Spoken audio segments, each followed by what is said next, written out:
नमस्कार बच्चों, आज हम हमारे 7th क्लास की विज्ञान की वर्कशीट नंबर 16 यानी 16 करेंगे, जिसमें हम एक अभिक्रिया के बारे में जानेंगे जो है हमारा उदासीनीकरण।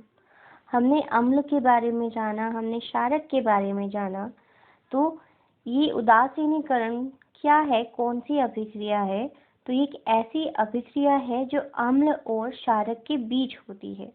तो किसी अम्ल और किसी क्षारक के बीच होने वाली अभिक्रिया को क्या कहा जाता है? उदासीनीकरण।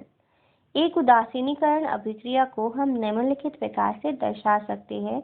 हमने एक अम्ल लिया, एक लिया क्षारक, उन दोनों को जब हमने आपस में मिलाया तो अभिक्रिया होने के बाद हमारे पास क्या बनता है? लवण बनता है और जल बनता है।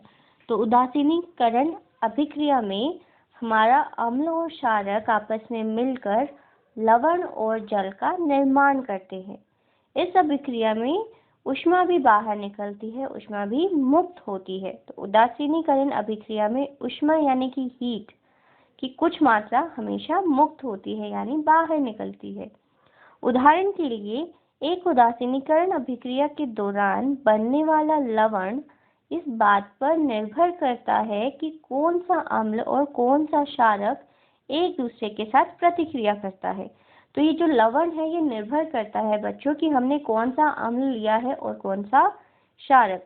सभी उदासीनीकरण अभिक्रियाओं में जो लवण बनेगा वो एक समान नहीं बनता, ये निर्भर करता है अम्ल और क्षारक के ऊपर। जब सोडियम हाइड्रोक्साइड को हाइड्रोक्लोरिक एसिड यानी अम्ल के साथ प्रतिक्रिया कराते हैं, तो जो सोडियम हाइड्रोक्साइड है बच्चों, ये है आपका एक क्षारक, और जो हाइड्रोक्लोरिक एसिड है ये है बच्चों आपका एक अम्ल। यानी क्षारक की अभिक्रिया किससे कराई जा रही है? यहाँ पे अम्ल के साथ। तो ये कौन सी अभिक्रिया होगी? उदासीनीकरण अभिक्रिया। तो जो हमारे पास लवण बनेगा वो लवण होगा आपका सोडियम क्लोराइड, जो हम नमक खाने में इस्तेमाल करते हैं वो, यानी सोडियम क्लोराइड, और जल का निर्माण होता है। इसे अगर हम लिखें तो लिख सकते हैं सोडियम हाइड्रोक्साइड, जो कि आपका क्या है? एक क्षारक। अभिक्रिया किसके साथ की? एक हाइड्रोक्लोरिक अम्ल के साथ, जो है अम्ल। जब इन दोनों को आपस में मिलाया तो मिलाने के बाद जो हमारी उत्पाद में मिला वो था हमारा लवण, और लवण का नाम कौन सा है? Sodium chloride. तो ये आपका एक लवण है और साथ में जल भी पैदा हुआ, यानी जल भी बना। निम्नलिखित जो लवण है, ये जो लवण बना, ये या तो अम्लीय हो सकते हैं या क्षारकीय हो सकते हैं या उदासीन प्रकृति का हो सकता है। तो ये जो अम्लीय, क्षारकीय, उदासीन प्रकृति का जो लवण उत्पन्न हुआ, ये निर्भर करता है कि हमने कैसा क्षारक या अम्ल इस्तेमाल किया है।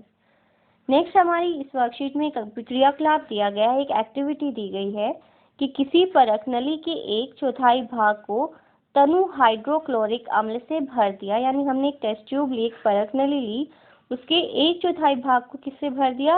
अम्ल से। और कौन सा अम्ल है? हाइड्रोक्लोरिक अम्ल। यह एक रंगहीन विलयन होता है। फेनोल्फथालीन सूचक के 2 से 3 बूंद परख नली में मिलाएं। परख नली को धीरे धीरे हिलाएं। तो हमने इस अम्ल में फेनोल्फथालीन सूचक है एक हमारा, वो डाला और उसे आराम से हिलाया। जो फेनोल्फथालीन सूचक है वो रंगहीन हो जाता है। अम्ल में मिलाने पर इसके रंग में कोई भी परिवर्तन नहीं होता है। जो फेनोल्फथालीन को जैसे ही हमने अम्ल में डाला तो उसके रंग में कोई भी बदलाव नहीं आया। सोडियम हाइड्रोक्साइड के विलयन को एक ड्रॉपर में लीजिए। सोडियम हाइड्रोक्साइड विलयन को जब हम हाइड्रोक्लोरिक अम्ल में बूंद बूंद कर मिलाते हैं, यानी धीरे धीरे से उसमें बूंद डालते जाए, तो परख नली में सोडियम हाइड्रोक्साइड विलयन को बूंद बूंद करके हमें तब तक डालते रहना है जब तक कि हमारे पास एक हल्का गुलाबी रंग ना आ जाए, और अधिक सोडियम हाइड्रोक्साइड विलयन को मिलाना बंद कर दें। जब हमारे पास उस टेस्ट ट्यूब यानी कि परख नली में हल्का गुलाबी रंग आ जाए तो हम क्या करेंगे? हमारे उस टेस्ट ट्यूब में सोडियम हाइड्रोक्साइड को मिलाना बंद कर देते हैं। इस स्थिति में परख नली में जो लिया गया हाइड्रोक्लोरिक अम्ल है वो पूर्ण रूप से सोडियम हाइड्रोक्साइड क्षारक के द्वारा क्या हो गया? उदासीन। यानी हमारा हाइड्रोक्लोरिक अम्ल पूरी तरह से सोडियम हाइड्रोक्साइड के द्वारा उदासीन हो गया और इस प्रकार परख नली में उदासीनीकरण अभिक्रिया पूरी हो गई। यह स्पष्ट करता है कि जब विलयन क्षारकीय होता है, जो हमारा विलयन है वो क्षारकीय है, तो फेनोल्फ्थालीन गुलाबी रंग देता है। इसके विपरीत जब विलयन अम्लीय है तो वो रंगहीन हो जाता है। तो जब पेपर में आपसे अगर पूछा जाए फेनोल्फ्थालीन क्षारकीय विलयन में कौन सा रंग देगा, तो वो होगा गुलाबी रंग, और अम्लीय विलयन में कौन सा रंग देगा, रंगहीन। यदि हम उदासीनीकरण अभिक्रिया के तत्काल बाद यानी एकदम से परख नली को स्पर्श करें, उसे टच करें, तो हमें वहां पर गर्मी महसूस होती है, गर्माहट महसूस होती है। ऐसा इसलिए हुआ क्योंकि जो उदासीनीकरण अभिक्रिया है उसमें कुछ मात्रा में ऊष्मा यानी कि हीट भी बाहर निकलती है। यह ऊष्मा हमारी परख नली के तापमान को, टेम्परेचर को बढ़ा देती है। इसी कारण आपको वहां पर गर्माहट महसूस हुई। अब हम हमारी वर्कशीट के क्वेश्चंस देख लेते हैं। फर्स्ट क्वेश्चन कहता है कि उस अभिक्रिया को हम क्या कहेंगे, क्या कहते हैं, जिसमें एक अम्ल किसी क्षारक के साथ अभिक्रिया कर लवण और जल का निर्माण करते हैं, तो वो अभिक्रिया का नाम है बच्चों आपका उदासीनीकरण। तो क्वेश्चन नंबर फर्स्ट का आंसर है उदासीनीकरण। क्वेश्चन नंबर 2 है हमारा कि सोडियम हाइड्रोक्साइड और हाइड्रोक्लोरिक अम्ल एक दूसरे को उदासीन कर लवण और जल का निर्माण करते हैं। तो जो हमारा सोडियम हाइड्रोक्साइड है बच्चों वो है एक प्रकार का क्षारक, और जो हाइड्रोक्लोरिक अम्ल है वो है आपका अम्ल। तो क्षारक और अम्ल जब आपस में मिलते हैं तो वो उदासीन होने के बाद क्या करते हैं, लवण और जल का निर्माण करते हैं। इस अभिक्रिया को कहा गया आपका उदासीनीकरण। तो ये जो कथन दिया गया है ये है सत्य। प्रश्न नंबर 3 है कि उदासीनीकरण अभिक्रिया में निर्मित जो लवण है उसकी प्रकृति कैसी होती है। तो ये प्रकृति बच्चे उसमें इस्तेमाल होने वाले क्षारक और अम्ल पर निर्भर करती है। तो हमारा जो लवण है वो या तो अम्लीय हो सकता है, क्वेश्चन नंबर 3 का आंसर है बच्चों, या वो अम्लीय हो सकता है, या वो क्षारकीय हो सकता है, या फिर उदासीन हो सकता है।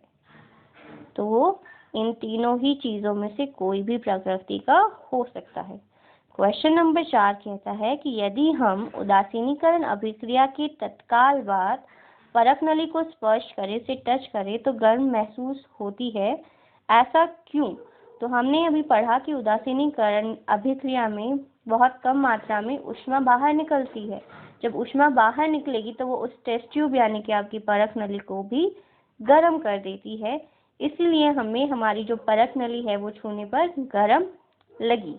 तो इसका आंसर क्वेश्चन नंबर 4 का आंसर आप आपकी वर्कशीट में से लिखेंगे, जो है यहाँ पर कि हम उदासीनीकरण अभिक्रिया के तत्काल बाद यदि परख नली को स्पर्श करें तो वो गर्म महसूस होती है, क्योंकि हमारी उदासीनीकरण अभिक्रिया में ऊष्मा निकलती है। तो आंसर नंबर आपका आंसर है ये